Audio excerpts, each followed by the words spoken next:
బంగ్లాదేశ్ మహిళల జట్టు captain Niger Sultana సంచలన వ్యాఖ్యలు చేసింది. ఆటగాళ్లను స్టంప్స్ ను బ్యాట్ తో కొట్టేందుకు తాను ఏమైనా హర్మన్ ప్రీత్ కౌర్నా అని ప్రశ్నించింది. జట్టులోని జూనియర్ ప్లేయర్స్ ను నిగర్ సుల్తానా కొడుతుందని బంగ్లాదేశ్ పేసర్ జహానార్ ఆలం ఆరోపించిన సంగతి తెలిసిందే. అయితే ఈ వ్యాఖ్యలపై స్పందించిన నిగర్ సుల్తానా ఈ ఆరోపణలను ఖండించింది. ఈ క్రమంలో టీమిండియా మహిళల కెప్టెన్ హర్మన్ ప్రీత్ కౌర్ పేరు ప్రస్తావించింది. దాంతో ఆమె వ్యాఖ్యలు ఇప్పుడు నెట్టింట వైరల్ గా మారాయి. ఆటగాళ్లను నేనెందుకు కొడతాను, స్టంప్స్ ను ఎందుకు పడేస్తాను, అలా చేయటానికి నేనేమైనా హర్మన్ ప్రీత్ కౌర్నా? నేనెందుకు అలా చేస్తాను?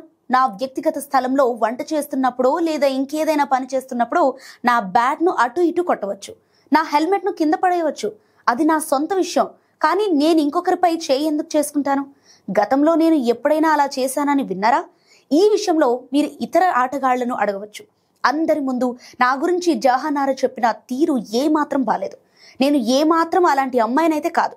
జహానారా నాపై ఈ ఆరోపణలు చేసిందని నేను విన్నాను. ఆస్ట్రేలియాలో ఉన్నప్పుడు ఆమెకు ఎవరో ఫోన్ చేసి నిగర్ సుల్తానా మమ్మల్ని కొట్టి చంపేస్తుంది, మమ్మల్ని రక్షించండి అని చెప్పిందట. ఇక్కడ నేను చెప్పాలనుకుంటున్నది ఏంటంటే 6-7 ఏళ్లుగా ఇక్కడ లేని ఒక వ్యక్తికి చెప్పే బదులు టీం మేనేజ్మెంట్ కు ఫిర్యాదు చేయవచ్చు కదా. జట్టులో నేనే నియంత్రణ.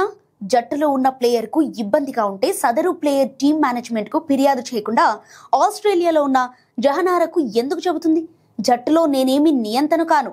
డ్రెస్సింగ్ రూమ్ లో ఎవరి స్థానం వారికే ఉంటుందని తాజాగా ఓ ఇంటర్వ్యూలో నిగర్ సుల్తానా చెప్పుకొచ్చింది. అయితే 2023లో బంగ్లాదేశ్ పర్యటనలో హర్మన్ ప్రీత్ కౌర్ ఎంపైర్ ఇచ్చిన LBW నిర్ణయంపై తీవ్ర అసంతృప్తి వ్యక్తం చేస్తూ తన బ్యాట్ తో స్టంప్స్ ను పడేసింది. ఇదే విషయాన్ని నిగర్ సుల్తానా ఇప్పుడు ఇలా ప్రస్తావించింది.